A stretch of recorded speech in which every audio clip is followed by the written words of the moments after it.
Ek het laasweek begin praat oor die stad Samaria wat gevang is, wat omring deur die vyand is. Ek het gepraat oor die koning wat moedeloos is, want hy weet nie hoe om sy mense te help nie. 2 vrouens het kom kla en gesê, ons is so honger, ons eet babas.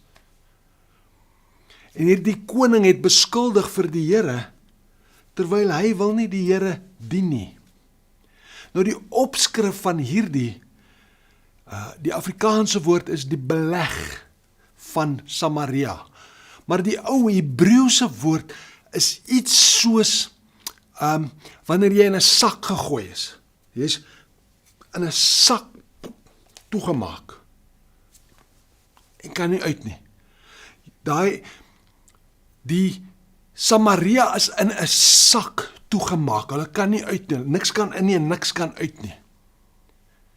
En nou is die koning kwaad en hy beskuldig die profeet van die Here. Hy sê ja, dis hy. En nou, omdat omstandighede so sleg, besluit die koning, hy stuur sy belangrike soldaat, hy sê, gaan praat met Elisa die profeet. Hy moet kom, ek wil met hom praat. En hier is die interessante ding, hierdie belangrike soldaat, hy kom by Elisa se huis. Hy het nog nie geklop nie. Toe weet Elisa hy's daar. Maar hier is iets in die storie wat, wow. Die Afrikaans Bybel sê, en Elisa was in sy huis. Hy was besig om te kuier saam met sy vriende. Maar daardie kuierwoord is nie fees nie, maar dis kuier, daar is kos. Daar is kos en daar is drank. Dis soos ons gaan by jou kom kuier. Nee, in Suid-Afrika beteken dit ek kom by jou braai. Nee, so hy en sy vriende is besig om te kuier. Onthou nou, laasweek het ek vir julle verduidelik, die mense is so honger, daar's niks kos, hulle is binne in hierdie sak, al die kos wat moet kom in die stad is uitgehou, daar is niks. Ons eet babas. Maar die profeet, die man van God en sy vriende, sit en kuier. Nog 'n broodjie vir jou? Daar's iets wonderlik daaraan, dat ook in ons land, Suid-Afrika, waar ons word so in 'n sak gegooi, ons word so gebind, daar is soveel leuen, soveel bedrog, soveel extra belasting, ons mense word armer, ons mense kry swaar, die regering misluk ons voel soos in 'n sak. Maar dan hierdie prentjie van maak nie saak hoe lyk dit daar nie. Maak nie saak, al voel ons dit word al hoe nouer, al voel ons die stad is beleer, daar's 'n sak, ons is binne in die sak, ons is in hierdie land, ons wil nie vlug nie, maar ons is nou hier, wat moet ons doen? Dan is daar vir my iets moois, dat die wat die Here dien, die profeet en sy vriende, maak nie saak buite, het niemand iets, maar in my huis is daar kos. In my huis is daar voorsiening. En ek wil jou vanmôre bemoedig daarmee, dat die profeet is iemand wat luister na die Here en vir die mense sê, so sê die Here. Die ou woord in Afrikaans, ou Afrikaanse vertaling was mooi. Hy praat van 'n godspraak.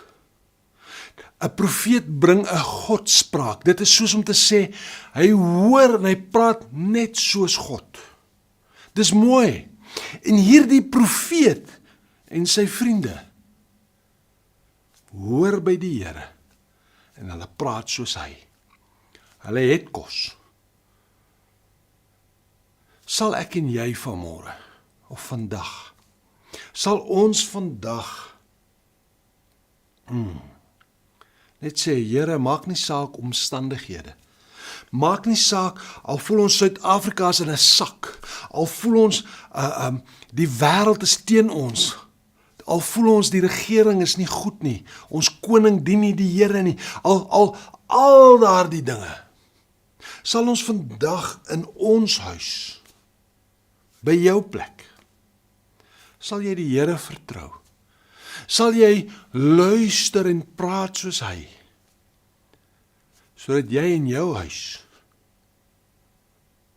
kan geniet en eet. Dis ook 'n belofte, dat as ek en jy luister vir die Here, sal hy vir ons sorg. Maak nie saak omstandighede. Gaan na die profeet. Die profeet is nie hierdie, heilige, kan nie aanraak, besonderse mense, nee, 'n profeet, die woord om te profeteer, is eintlik maar net iemand, wat hoor by die Here, en vir die mense sê, so praat God. Die profeet vir my en vir jou is die Bybel. Dis die Bybel wat vir my sê wat ek moet doen. Dis wanneer ek bid en ek weet die Heilige Gees praat met my. En dis maklik, want alles wat die Heilige Gees praat in die Bybel is dieselfde. Hulle praat nie verskillend nie.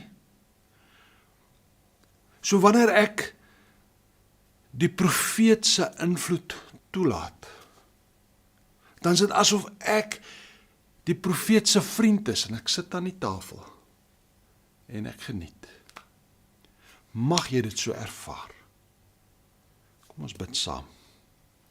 Here, baie dankie vir die voorbeeld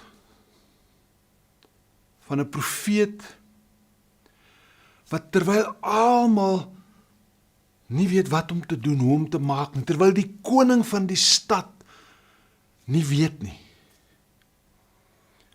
sit hy en sy vriende en kuier. Dankie Here, dit maak nie saak omstandighede. Ons kan by u profeet, Jesus Christus self, die groot profeet, u woord, u Heilige Gees, u self sit en geniet wat u vir ons gee. Dit is wonderlik en ons prys u naam. Amen. Praat volgende week verder oor hierdie storie van Samaria wat omring is. Sien jou volgende week. Bye.